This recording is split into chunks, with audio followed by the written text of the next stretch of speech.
Good evening, everyone. I just want to welcome you all to Heartland Elementary tonight for our 4th Parent Cafe in our Bruin Parent Cafe workshop series.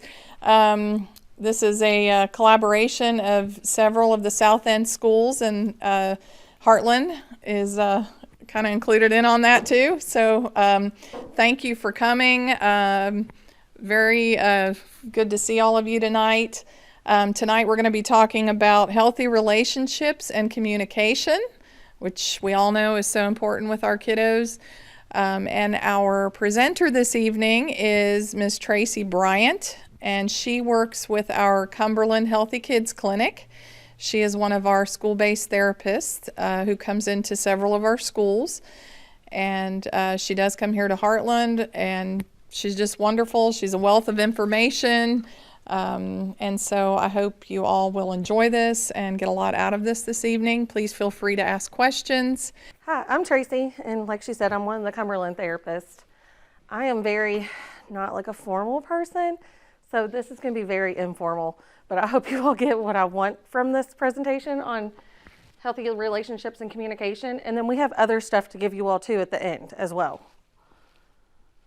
Okay, so this is kind of the outline. I'm going to introduce myself and go over the purpose. We're going to go over the 5 love languages. I don't know how many of y'all have heard of the 5 love languages. So we're going to be going over that, and then we're going to take a quiz. And I'm going to kind of explain more in details the do's and don'ts of each love language, because sometimes we do don'ts as well, and we want to avoid certain things from that. And then we're going to go through ways to communicate between parents and kids, and what their language is, and then we'll do questions and closings at the end. Okay, so my name is Tracy. I'm a licensed professional clinical counselor. The S is not anything fancy. It just means I can supervise other counselors. And then I've been doing therapy for about 14 years, but I've been in the mental health field since about 18 years, since I was 18 years old. And then I have a little one that's 4, so I try all these little things with him. He's my little guinea pig. So if it doesn't work with him, then usually I don't tell parents to try it because he lets me know if it's nice or not. So we're going to go through each of the 5 love languages. And there's a little video that goes with them. They're only like little 30-second videos, but they're really cute, and it kind of explains it really easily. So words of affirmation is kids' love language is words of affirmation, like for others to use words to tell them that they are special and that they do a good job. So this is where like some of the things to avoid is don't tell them like they're stupid, they're dumb, the basic things. But also like if they have a hard time writing and they don't like their writing, don't say stuff like you can do better, that writing's horrible, because they just want the praise part of it. They don't want you to keep encouraging them to do better. They want you to praise them at that point. So the first one is words of affirmation. So this is how it kind of demonstrates an example of it.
Basically what that video shows you is like they went through the different love languages, but he didn't like any of them until he got the words of affirmation, and he glows. So each video you'll see once their love language is met, they glow. Does anybody have questions about words of affirmation? that one's pretty self-explanatory. Okay, the second one is gifts. Kids with the love language of gifts feel good when someone gives them a special present or surprise. So every kid loves materialistic stuff.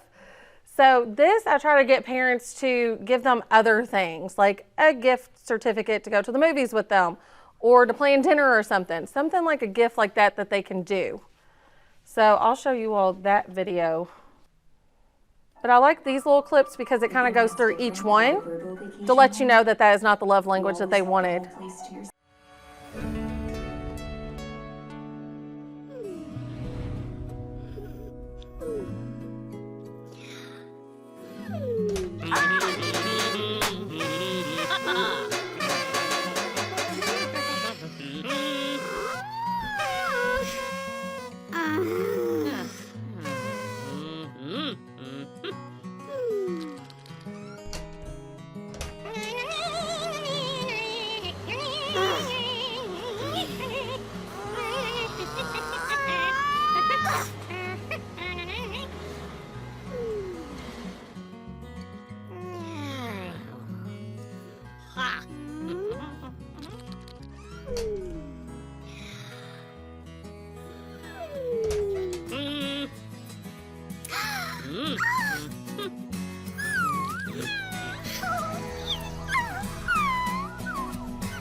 So that one is gifts. So some things you want to avoid is like forgetting their birthdays or forgetting special occasions that mean a lot to your kid. So like that's some of the main stuff that they tell me is like, so-and-so forgot my birthday, or my dad didn't call me on my birthday or for Christmas if they live out of town. So that shows me like even just that phone call is a gift to them. So sometimes it's not materialistic things, but it's about the meaning of the gift behind it. So some type of special token to them. And then the third one is physical touch. Kids whose love language is physical touch like to receive hugs, fist bumps, and high fives. And these kids you can usually tell like physical touch because sometimes they're the kids that have poor boundaries or in your personal space a lot. Or want to hold your hand in the hallway or go into stores and stuff.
So this is definitely my son. My son is a physical touch kid.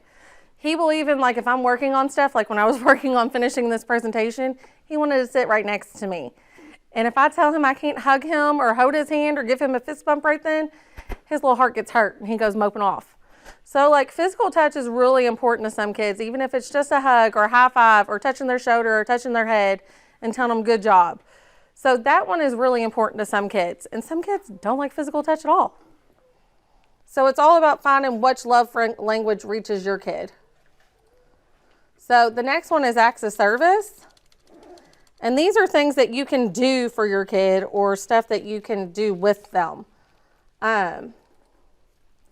So acts of service likes it when others do nice things for them, such as helping with class jobs, helping with school assignments, or helping them fix something.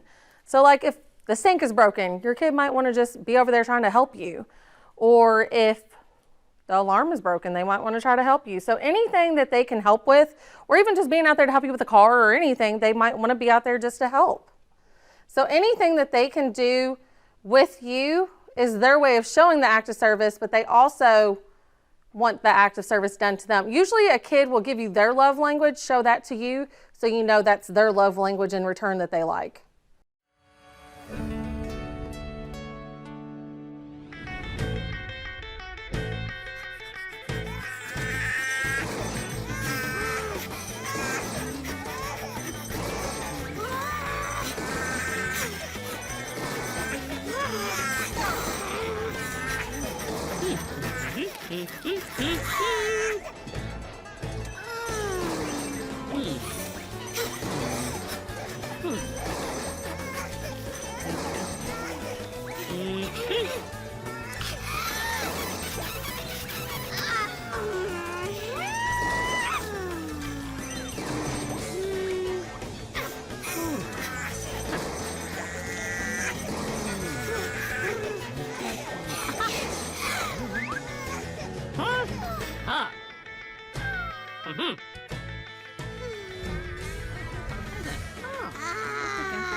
So hers was her husband basically doing the act of service to spend time with the kids so she can sit and relax.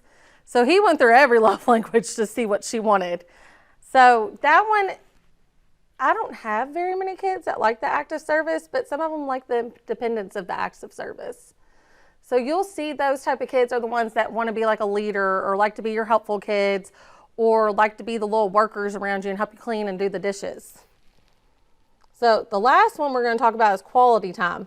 Kids with a love language of quality time like it when others do things with them, like watch a video, listening to a song they like, or playing a game. This one is the hardest one for parents to follow through with because our lives are so busy. But it's a really important one. If you have a kid that really wants your time, this one I see a lot in therapy sessions. They're like, Miss Tracy, we love coming to see you because you're not just behind your phone and your computer. You actually give me my quality time and your attention. So that's a big one to some of these kids, is giving that full quality time where you have no interruptions, which, like I said, is hard for us to do sometimes. But even like 5 or 10 minutes makes a difference to these kids.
So like on this one, they just want your full attention. They don't want you planning other events or doing anything while they're getting your attention. They just want you to be there in the moment, basically. But that's a hard one. And if you have 2, 3, 4, 5 children at home, it's even harder because usually they don't all have the same love language, which makes it harder. And if each of your kids' love language is quality time, doing that quality time with the 2 other kids is not giving them that love language either. It's that individual quality time, which is really hard to give them. So you all should have got a love language quiz, and we were going to have each of you all do one. If you have a kid here, if you want to do it with your kid, you are more than happy to do that with them too. And sometimes you might have a first and a secondary love language. So usually a lot of people have those, and then they have one that's like completely low on the scale. We're gonna go over quizzes. So who did your quiz? I did mine on my daughter, and hers was receiving gifts and quality time. And quality time and words of affirmation were very close. And do you feel like that's how you know that she feels the love from you is whenever you do those things? Yes. Okay. Who did you do yours? Yourself? What did you come up with? Receiving gifts, acts of service, and physical touch with solid words of affirmation backup. Okay, so you got quite a few of them. Okay, so do you think that describes you pretty well? Yeah. Have you always been that way, you feel like, or do you think that has changed over time? I think it's changed over the last few months. Okay, good job. Okay, what about you guys? Mine has changed, but it might just be because of the quiz. Good point. Yeah. But I'm active service.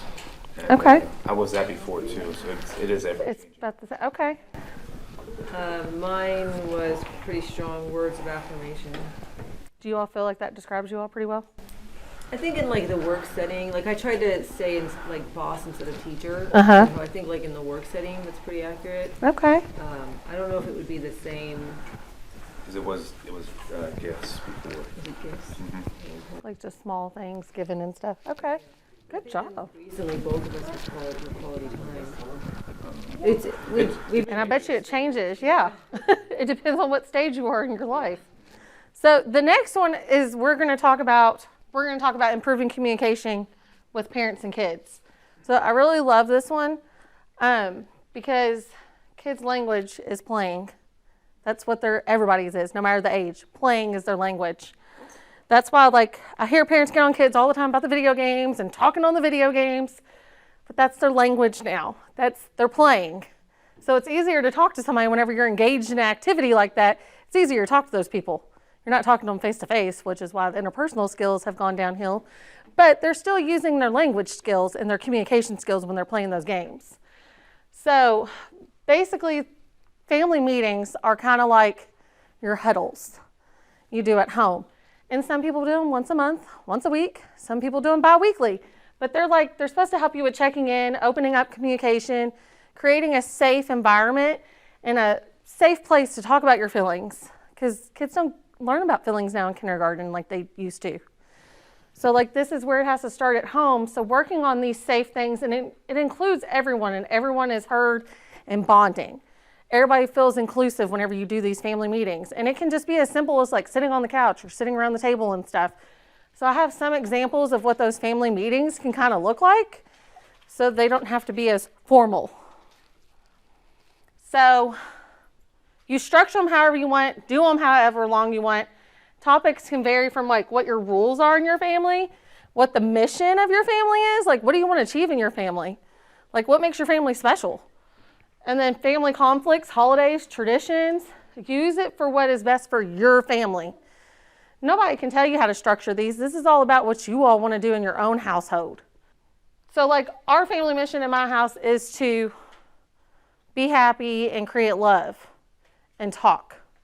Talking is our big thing. It's okay to be angry. Don't throw stuff and don't hit something, but it's okay. So just validating people's feelings can be a big deal to your kids. And then time can vary due on the topics and the schedule. They don't have to be like hour-long family meetings. They can be as simple as like, okay, this is going on with these two siblings. We're going to talk this through and we're going to help them out. So it can be as simple as that, or just talking about like holidays or traditions that are coming up. You know, we're going to be around your Aunt Mimi this weekend, and you know how she is, so maybe we need to talk about how we're going to be appropriate and what we're going to do when we go over there. So it can be stuff like that as well to prepare them. This is a type of family meeting that you can try. It's called table talk. This one is probably the easiest one to do. So you can get conversations at a dinner table, like the box of conversation starters, because nobody really likes to start conversations. So like you can just get a box and buy the game of conversation starters. And then also you can make up your own. Everybody write down their own conversation starters or like incomplete sentences. So you can like complete that sentence. So you can do stuff like that. Or there's something called peak and pit. They call it rose and thorn or rainbow and rain cloud of the day. So basically you talk about everybody has to say what their best part of their day was and what the worst was. So there has to be a positive somewhere in somebody's day. Has to be. Your whole day can't be miserable, even though it feels like that. So that kind of is the best way to get everybody talking, is talking about the best and the worst part of their day. So you can call it whatever you want as long as it's the best and the worst part. Yes? You can also look up the Dinner Table Project, and they have newsletters that come out monthly. They have one for elementary and one for middle and high school. I didn't know they did middle and high. Just some topics and some activities to do. And actually, they could probably contact the FRC or Youth Service Center at the school, and we can provide you, Communicare Regional Prevention Center provides a box that you put all of your devices in. Yep. And that's where they go During your table talk and your dinner talks. Yep. That's what I was going to say too. It is a no electronic zone. Put them somewhere. Put those phones down. What was the website? Oh, you can. What was the website? The Dinner Table Project. Thank you. Literally just that, the Yep. Dinner Table Project. That's where this kind of originated from. Yeah. This is a big one that us therapists talk about a lot. We did this growing up. We would talk about different things. We were forced to eat at the dinner table together. All 9 of us in my house. Quite pleasant sometimes and quite not. But this was what we would do. We would have conversations. And this is where that safe place is created, where you can talk about what's going on at school. Let's talk about what's going on your phone and stuff. So like this is a big one to kind of start doing everything. So the next one is playing games. I don't know a kid that doesn't like to play games. They each like something. So with playing board games, it provides engagement outside of screen time. Playing board games improves family relationships and bonding. Children can see their parents playing and being like kid-like too. Playing games help problem-solving skills, learning to be appropriate losers and winners. So nobody likes the sore winners and the sore losers. So it teaches them how to smack talk appropriately too, if you all smack talk in your house. So it teaches them how to do appropriately and be able to read facial cues on if they're getting on somebody's nerves too. So you learn a lot in this. It helps benefit physical and mental health. If you're presented with a positive role model for appropriate behaviors, then they're likely going to enforce that whenever they're around other people. Kids have opportunity to be equal to their parents. This is the only time that they're actually equal to you. So they get to actually play and see everybody be on the same playing field because the game makes up the rules. So the board games create shared experiences and making memories. They are inclusive and they spark conversation too. So just stuff like board games make a big difference. So I'm going to show you some examples in how you can spark those communications in creative ways. I actually do these techniques in therapy, so they're very useful. Okay. All right. This is a very basic game. But the purpose of this game was to help with following directions, impulse control, and taking turns and being patient. That was the whole purpose. But what it does is it helps you identify rewards and consequences. You get to go up a ladder and shoot some ladders if you do a positive behavior or a positive choice. You go down one of those slides if you do something inappropriate or a bad choice.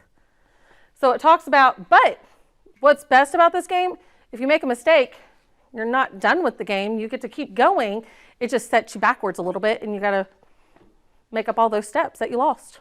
So that's basically what it teaches you and the purpose of that. So this is actually a really good game. I teach this with my preschoolers and kindergartens and actually some of my first and second graders, depending on where they're at and what they can do. Okay. This one is one of my favorites and so easy to do at home. So Jenga. You can write various questions on the Jenga blocks.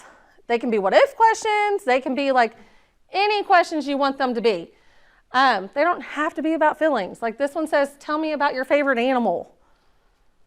Tell me about your favorite meal. Talk about something that made you happy. So it can be anything. I like to mix it with what if questions because those are kind of fun. And the kids love those. So it also helps them with impulse and patience and self-control while you're playing because you have to be really easy. We do it more challenging where you can only use one hand. So once they master like using it and playing it normally with 2 hands, you can tell them they have to use 1 hand, so they have to work on that stuff.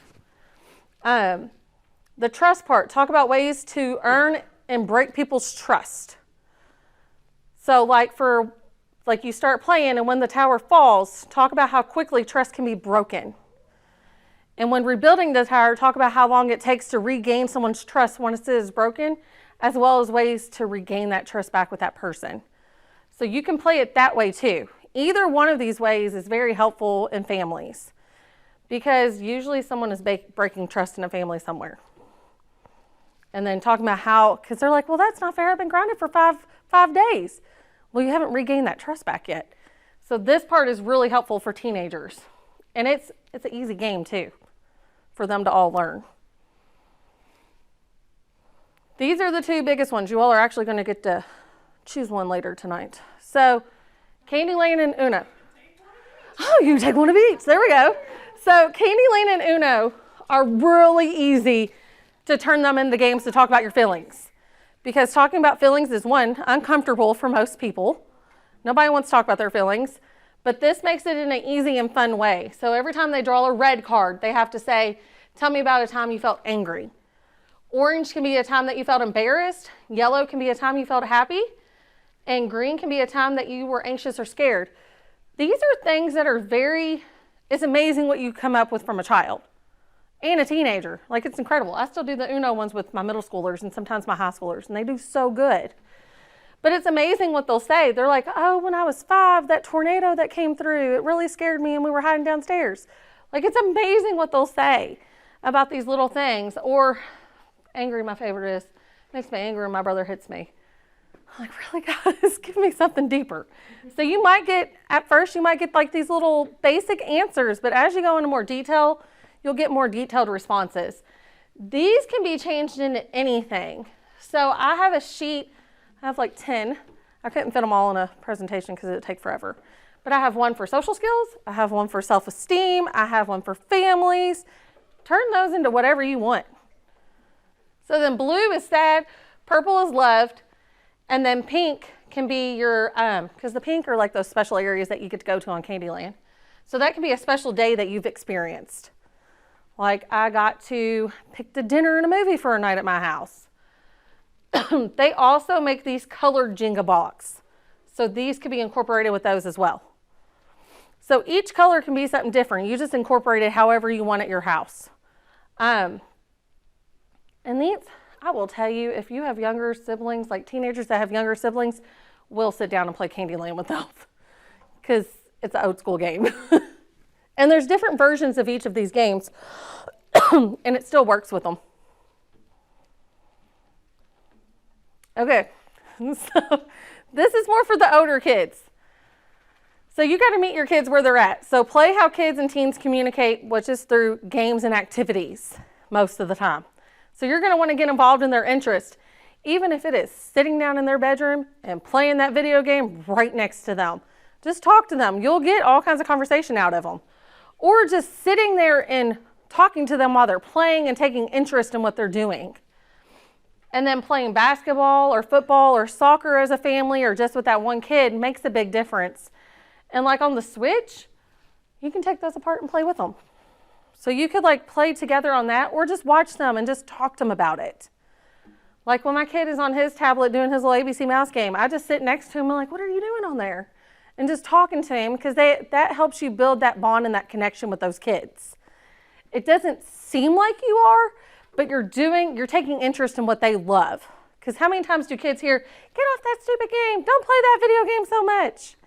So they hear it a lot. So why not reinforce some of it by going in there, and they'll be more apt to come out of those rooms whenever they're having that conversation with you all. Do y'all have any questions? The games are a big one in the activities. These are my favorite things to do with parents and kids.